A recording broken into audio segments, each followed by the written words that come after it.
Moscow in flames as Putin pushes to chaos Ukraine, hits Russia's capital with surprising strike.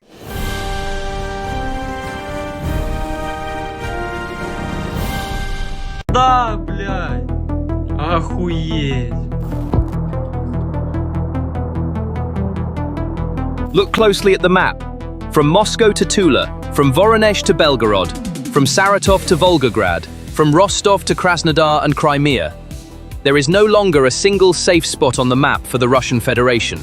The Kremlin's so-called impenetrable billion-dollar air defense shield has been shattered. Putin had been trying for days to plunge Ukraine into darkness and cold. On Christmas Eve, December 25th, he tried to intimidate Ukraine. While Ukrainians celebrated Christmas with hope, braving all the difficulties under the sirens, Putin's plan backfired, and it became Moscow that was plunged into darkness that night. On the night of December 25th, Ukraine launched 141 drone attacks across 14 regions targeting Russia. Factories are burning and refineries are exploding along the line stretching from Moscow to Crimea. The Russian army couldn't stop the attack, it could only watch. Airports closed, flights were cancelled, and the showcase of modern Russia turned into a refugee camp overnight, with thousands of people lying on the ground. The country was visibly sliding into chaos, and the Kremlin was heading toward the biggest security failure in its history. One of the places where this chaos was most intense was Moscow. As the skies over the capital shook with the roar of more than 25 Ukrainian drones, Russian air defense systems completely lost control. In the first minutes of the attack, Moscow's gateways to the world, Vnukovo, Domodedovo, and Zhukovsky airports, were immediately shut down. This was not a technical delay announcement, it was the shattering of Putin's untouchable capital illusion, painstakingly woven over years, smashed to pieces on the cold marble of Vnukovo before the eyes of millions. Thousands of Russian citizens, who had set out with the dream of reuniting with their families for the Christmas holidays, were met not with a warm embrace, but with the cold and destructive face of war. The huge terminal buildings, with their sparkling duty-free shops and luxury cafes, suddenly turned into modern glass prisons with no exit. Imagine the atmosphere inside. The airport loudspeakers constantly blared warnings to "Stay away from the windows." What's more, this scene was a tragic déjà vu. The people of Moscow had experienced the same horror just 2 weeks earlier. The process that began on December 11th, with the cancellation of more than 400 flights, has now turned into a complete humanitarian disaster. On the night of the 11th of December, Ukraine launched one of the largest and most coordinated drone attacks in history, targeting all of northern Russia, including the capital, Moscow. Moscow airports, not the world's most luxurious terminals, turned into refugee camps. In this video, we can see the situation more clearly. Passengers have filled the seats in the airport's waiting area, with no seats left for some. Some are standing, some are sitting on the floor, and some have even laid their coats on the floor to use as beds.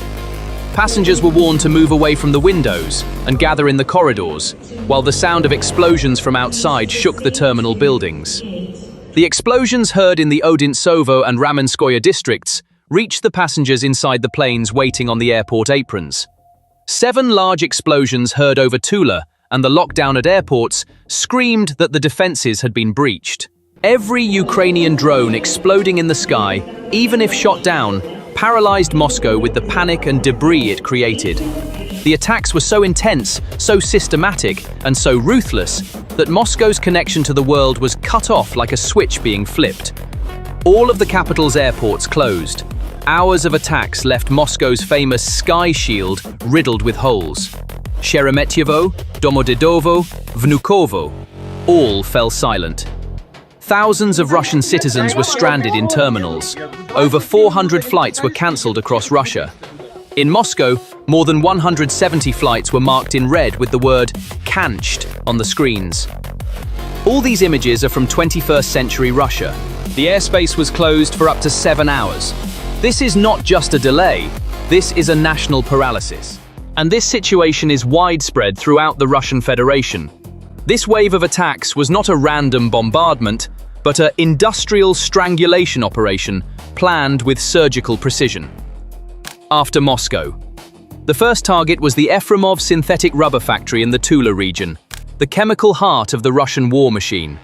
This facility is only 180 kilometers from Moscow.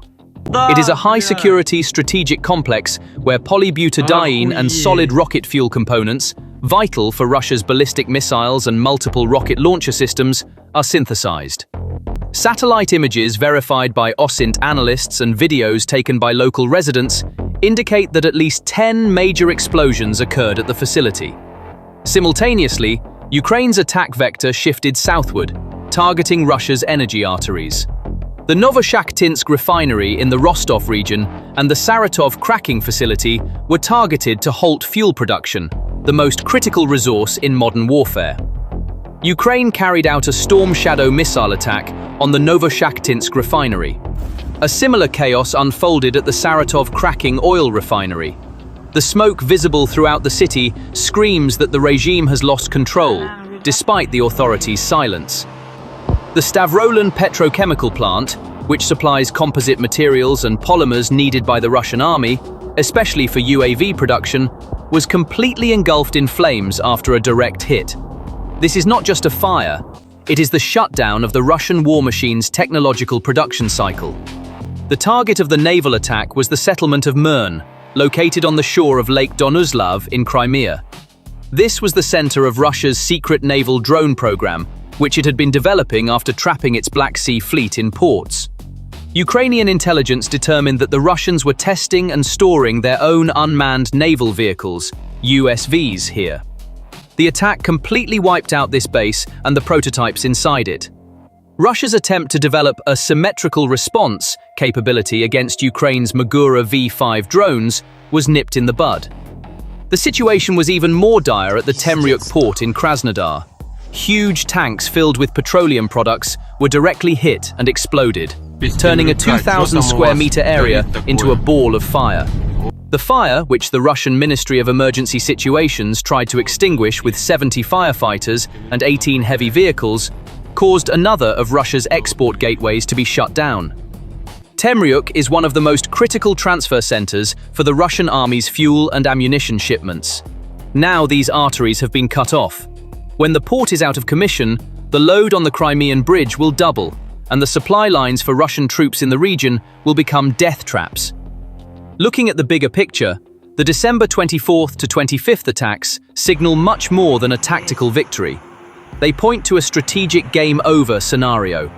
This chain of events has shaken the three pillars upon which the Putin regime rests: the social contract with the people, energy superpower status, and the myth of military invincibility, simultaneously placing the Kremlin in a strategic checkmate position. The loss of naval power in Crimea means that the Russian Navy has been forced into a purely defensive posture in the Black Sea and has ceded the initiative to Ukraine. However, the most devastating aspect of the ripple effect is psychological, not physical.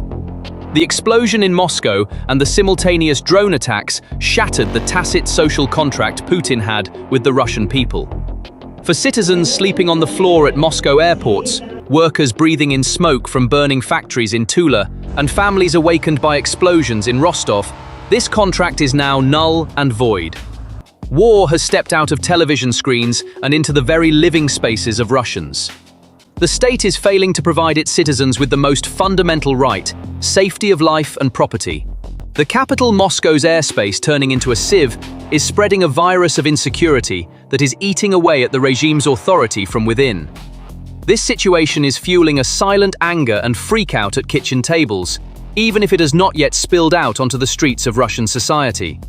For the oligarchs and high-ranking generals who see this process of total collapse of the regime, the ship is sinking.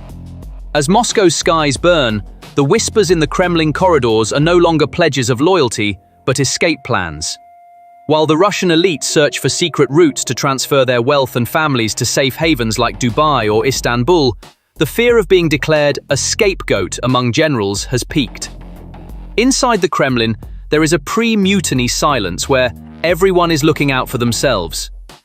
No one wants to give Putin the bad news, because in this system, the price of failure is not retirement, but annihilation. This silence stems not from loyalty, but from fear of the approaching storm. The second major wave is occurring in the field of economic and industrial collapse. The bombing of the Efremov factory in Tula is not a simple loss of production. This is the most critical link in the Russian military industry's supply chain. The shutdown of this facility will have a domino effect on many sectors, from automotive to aerospace. However, the real crisis is the fuel crisis, accompanied by damage to the Novoshakhtinsk and Saratov refineries. Despite being one of the world's largest oil producers, Russia is now sliding into a domestic fuel shortage. The attacks on refineries are reducing the supply of gasoline and diesel in the domestic market. This reduction will translate into price increases at the pump. Rising logistics costs are triggering an inflationary spiral that will drive up the price of everything from food to basic consumer goods across Russia's vast geography. With the Russian central bank raising interest rates to 21%, this supply shock is pushing the economy into stagflation, i.e., inflation amid stagnation. The fire at the Temryuk port and the loss of export capacity are undermining Russia's foreign exchange earnings. Insurance companies are declaring Russian ports and airspace war zones, pushing premiums to astronomical levels. This effectively puts Russia's foreign trade under embargo. The third and most deadly wave is the military logistics strangulation effect.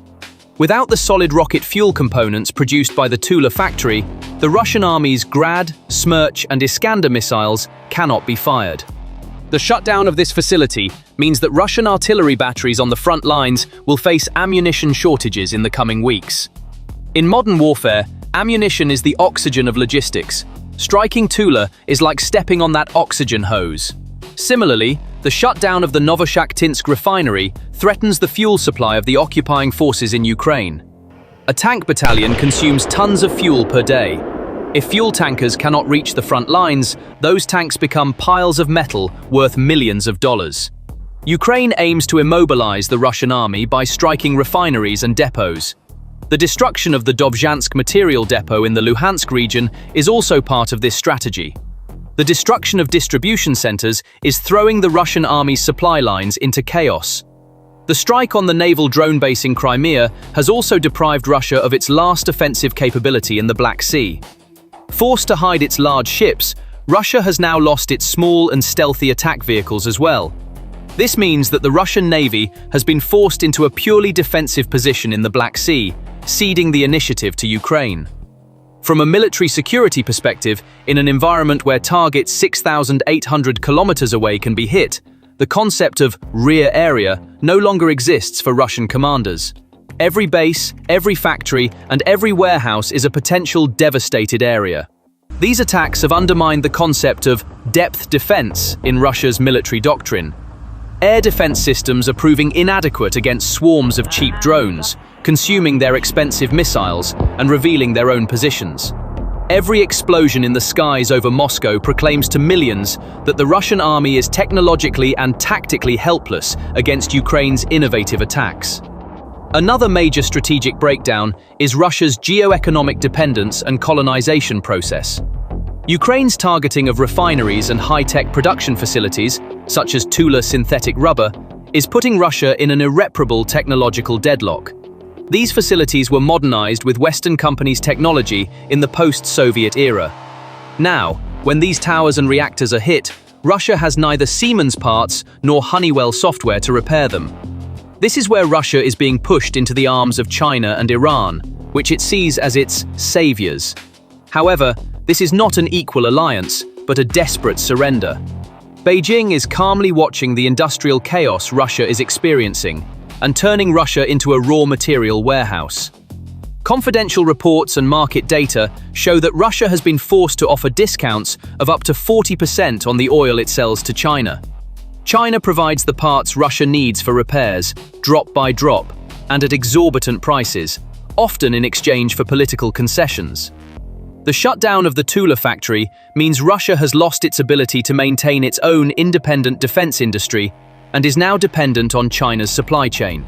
Similarly, the loss of its naval power in Crimea is forcing Russia to beg Iran for more Shahed drones and boat technology. Russia is regressing from its claim of being a sovereign power to becoming a technological and economic satellite of China and Iran. The third dimension is the collapse of its diplomatic and global image. The constant attacks on Moscow airports and Black Sea ports have relegated Russia to high-risk zone status on the international trade map.